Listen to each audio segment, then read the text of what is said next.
Welcome, everyone. I'm Kimberly Boscheman, and this is the Intentionally Intuitive Podcast. In this episode, we're going to take a look at the forecast for the full moon that's occurring on March 14th, 2025. We're going to look at the forecast for each life path number to see how these energies might affect you. Now, what's important about this illumination is it's also an eclipse. And so this lunar eclipse is actually going to start the evening of the 13th. And will continue through into the early hours of the 14th. The full moon reaches its fullness on the early mornings of the 14th. So kind of looking at both of those dates, depending on where you live in the world.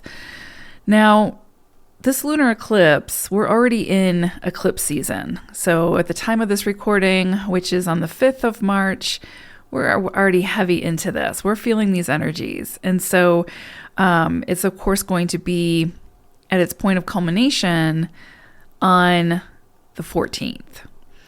Now, eclipses and why these are so important is because a lot of times they can bring in some kind of closure, some kind of ending, and they can initiate the beginning of a new storyline, a new cycle.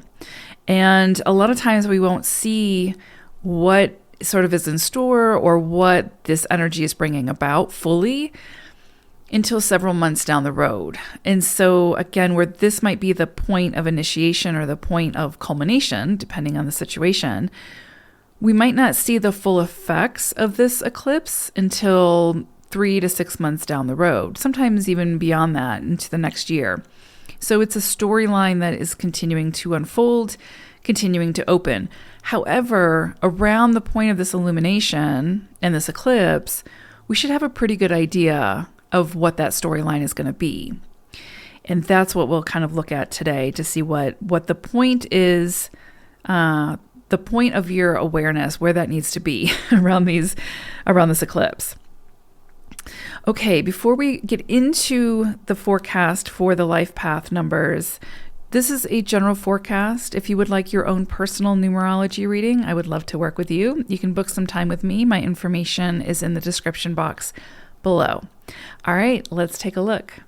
Life path number 7, you all are going to be working with a little bit of a tricky energy, the 15-6 for this illumination, for this eclipse. And it's nothing to fear, but it's definitely going to bring things to the surface around love and relationships.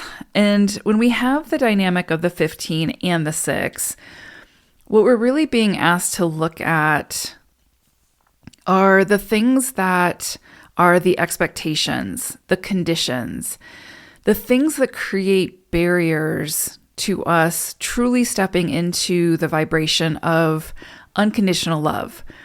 Because 6 energy is that vibration of unconditional love. I love you no matter what. Doesn't mean I accept poor behavior. Doesn't mean that I put up with whatever. Just means that, I can see the divinity and the humanity within you, and I love you for that. And I'll address the actions accordingly, right? So hate the action, love the human type of thing. That's basically unconditional love in a nutshell. And a lot of times when we're looking at our relationships, and these are the relationships because it's 6 energy that are truly closest to our heart. So close friendships, partnerships, family, our close-knit community.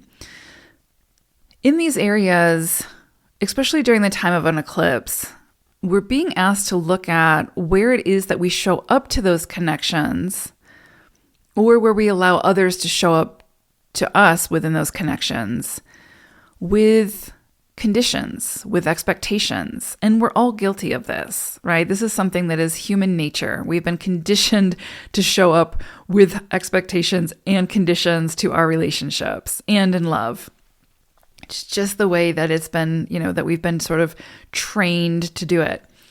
But at the core of our being is this true vibration of love, truly seeing again the humanity in another person, the divinity within all living beings, and moving from that space. And so when we move through a 15-6 cycle, It allows us to break down those barriers, whatever they may be, and there can be so many barriers that are keeping us from showing up in true unconditional love, accepting true unconditional love, moving from that space and truly embodying it. And, it's easy to say like, no, I love unconditionally. Like I love everyone unconditionally. I love my partner unconditionally. But if we actually kind of go deeper into our own experience and into our own psyche, we can see that we all have those conditions. We all have those expectations, even for ourselves, right? The 15-6 will also have us looking at those deeper relationships with ourselves. How we love ourselves, how we feel valued, how we feel, self-worth or lack thereof. And it will have us look at and sort of dissect those conditions and those expectations. And sometimes the way that it shows up is through our interactions with others, through our connectivity with others, right? So we enter into, let's say, a partnership. And if we have these barriers to truly embodying and showing up to unconditional love, then that other person is going to reflect back to us where those barriers are. And usually it's through challenges, through, arguments, through different things that can surface through the natural, human behavior that's truly meant to force us to go deeper. Well, that's the idea, right? We always have free will and we can make those decisions. But this is why it's so important to truly be present and truly listen to the feedback of others, to listen to what others have to say about their experience with us. Doesn't mean we have to buy into it. Doesn't mean that we have to adhere to it or change who we are because of it.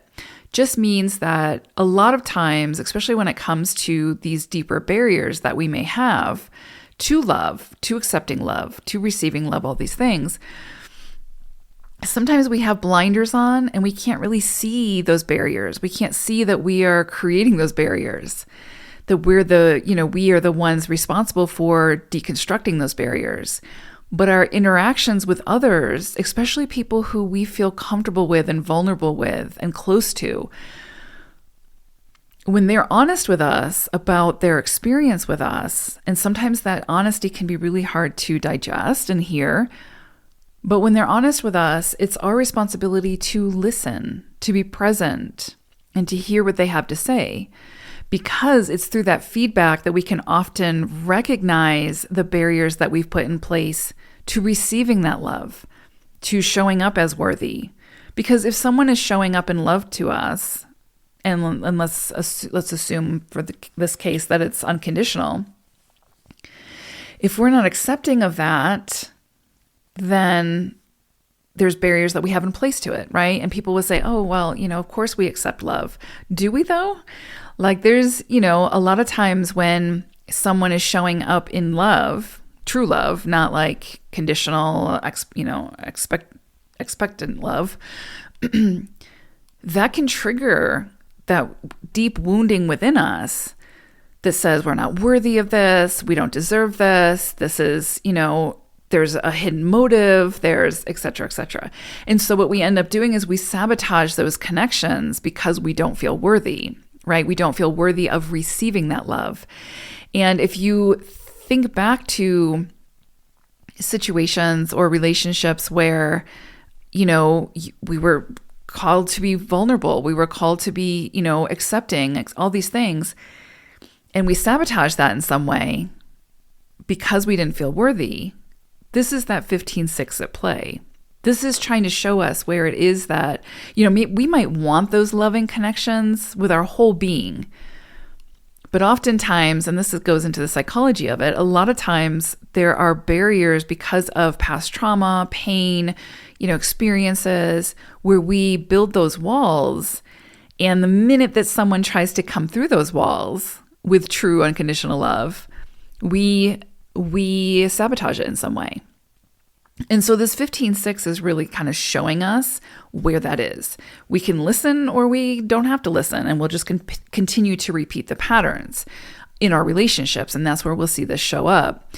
So for you all, again, this is a lunar eclipse. This is an ending of some sort. So it's trying to break down these barriers that you may have to, again, your own self-love, your sense of worthiness, the value that you have for yourself, how you show up to relationships, what you accept in your relationships, what that looks like. Now, having higher standards is beautiful, right? Like, in other words, speaking up for yourself, being honest, not accepting poor behavior. That has nothing to do with love. These are separate conversations.